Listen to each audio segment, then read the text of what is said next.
سورہ عنکبوت ہے. تو آزمائش کا ایک مقصد ہوتا ہے کیا؟ فَلَيَعْلَمَنَّ اللَّهُ الَّذِينَ صَدَقُوا وَلَيَعْلَمَنَّ الْكَاذِبِينَ. آزمائش کا مقصد یہ ہوتا ہے کہ آدمی اپنے دعوی ایمان میں کتنا سچا ہے کتنا جھوٹا ہے. آزمائش میں پتہ چل جاتا ہے آدمی کیسا ہے.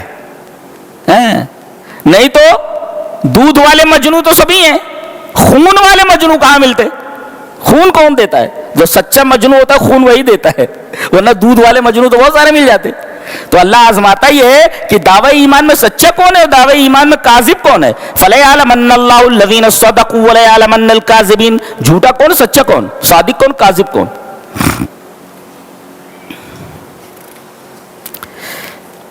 اس کے بعد بہت ہی حسین بات کہی جا رہی ہے, بزرگوں کی غلط منطق پیش کی جا رہی ہے. نوجوان, ارے تم نے آبا و اجداد کا دین چھوڑ دیا, تو نے فلاں نبی کی بات مان لی, ارے ان کے راستے کو چھوڑ دے. تمہیں کوئی تجربہ ہے؟ نہ تجربے کار ہو, جمعہ 8 دن کے ہو. ارے ہم نے یہ بال دھوپ میں تھوڑی سفید کیے ہیں. یہ بزرگوں کی غلط منطق ہے, بڈھوں کی. کہہ رہے ہیں کہ وہ راستہ چھوڑ دو, اور اگر کوئی گناہ ہوا تو تمام گناہوں کا بوجھ ہم اپنے اوپر لے لیں گے. اللہ فرما رہا ہے یہ اپنا بوجھ تو نہیں اٹھائیں, یہ تمہارے بوجھ کو اٹھائیں گے, اور قیامت کے دن یہ اپنے بوجھ کے ساتھ تمہارے بوجھ کے ساتھ آگے تو کیا ہوگا؟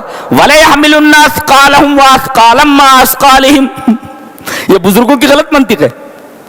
یہ آپ کا بوجھ اٹھانے والے نہیں ہیں, یہ یہاں بول رہے ہیں خالی کہ ہم تمہارا بوجھ اٹھا لیں گے. تمہارا بوجھ قطعاً اٹھانے والے نہیں ہیں, غلط بول رہے ہیں یہ. اس کے بعد کہا جا رہا ہے ان الذین تعبدون من دون اللہ, اللہ کے علاوہ جن کی تم عبادت کرتے ہو, ایک بات یاد رکھو, لا یملکون لکم رزقا, یہ تمہیں رزق نہیں دے سکتے, اس لیے کہ رزق کے مالک ہی نہیں ہے. ارے جب یہ مالک ہی نہیں تمہیں رزق کیسے دیں گے؟ اس لیے کہ دینے کے لیے مالک ہونا ضروری ہے نا. تو لا یملکون لکم رزقا, یہ رزق کے مالک ہی نہیں ہے. اور نکرہ تحت النفی ہے, یعنی کسی بھی رزق کے مالک نہیں ہے. کسی بھی رزق کے مالک نہیں ہے کہ کیا مطلب ہوا؟ یہ نہ بیٹا دے سکتے ہیں, نہ بیٹی دے سکتے ہیں, نہ غلہ دے سکتے ہیں, نہ کپڑا دے سکتے ہیں, نہ زندگی دے سکتے ہیں, نہ حیات دے سکتے, کچھ نہیں دے سکتے. یہ لا یملکون لکم رزقا, یہ کسی بھی رزق کے مالک نہیں. ارے جب مالک نہیں ہے تو تمہیں دیں گے کیسے؟ اس لیے کہ دینے کے لیے, عطا کے لیے ضروری ہے ملکیت. ملکیت تو ہے نہیں. لا یملکون لکم رزقا, اور نکرہ تحت النفی ہے, اس لیے کہ رزق نکرہ ہے اور لا من نہیں, اور نکرہ تحت النفی ہے تو عموم کا فائدہ دیتا ہے. یعنی یہ کسی بھی قسم کے رزق کے مالک نہیں ہے, تمہیں کچھ نہیں دے سکتے. یہ تو رزق کہاں ہے؟ فابتغوا عند اللہ الرزق, تو تلاش کرو, چاہو اللہ ہی کے پاس رزق. ایسا ہونا چاہیے, الرزق عند اللہ. عند اللہ جو ظرف ہے اس کو مقدم کیا گیا, ظرف بعد میں ہوتا ہے, پہلے کر دینے کا مطلب یہ کہ رزق اللہ ہی کے پاس ہے, تو جس کے پاس ہے اس سے مانگو, جو مالک ہی نہیں وہ تمہیں کیا دے گا؟ اچھا اس کے بعد کہا کہ تو اسی کی عبادت کرو, اس لیے کہ جس کا کھانا اسی کا گانا نا. تو اب کھا رہے ہو اللہ کا تو عبادت اسی کی اور شکر اسی کا. یہ دیکھیں ترتیب کیا ہے, بہت خوبصورت ترتیب ہے جی.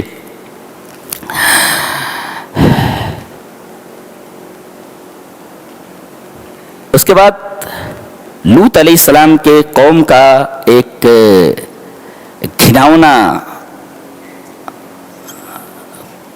ککرم بتایا جا رہا ہے ان کا, کہ ایک تو یہ مردوں کے پاس جاتے تھے عورتوں کو چھوڑ کر, دوسرے ڈانکا مارتے تھے, راستوں پر بیٹھ جاتے تو کوئی مسافر جاتا اس کا مال لوٹ لیتے, اور ایک بڑی ہی غلیظ چیز کیا کرتے تھے, وَتَأْتُونَ فِي نَادِيكُمُ الْمُنْكَرَ, اور تم اپنے کلب میں اپنی مجالس کے اندر منکر چیز لاتے. یعنی وہ کھلے عام اس طریقے کی بدفعلی کیا کرتے تھے اپنے کلبوں میں. آج وہی ہے نا گروپ سیکس, ویمن سوائپنگ, کیا بولتے ہو, بیویوں کی سوائپنگ ہوتی ہے نا, تو میری بیوی لے جا میں تیری بیوی لے جاتا, اور گروپ سیکس یہ سب اسی کا پرتو ہے. یہ وَتَأْتُونَ فِي نَادِيكُمُ الْمُنْكَرَ, شکلیں بدل گئی ہیں مگر انداز طریقہ وہی ہے, اصول وہی ہے جو قرآن حکیم نے بتایا ہے. گروپ سیکس, وَتَأْتُونَ فِي نَادِيكُمُ الْمُنْكَرَ, اپنے کلب میں تم منکر لاتے ہو, یہ کلبوں میں گروپ سیکس جی. فرمایا اِنَّا مُهْلِكُ أَهْلِ هَذِهِ الْقَرْيَةِ إِنَّ أَهْلَهَا كَانُوا ظَالِمِينَ. اللہ نے فرمایا کہ اس بستی کو ہم تباہ کرنے والے ہیں, اس لیے کہ یہاں کے لوگ ظالم ہیں. پتہ یہ چلا کہ ظلم جو ہوتا ہے یہ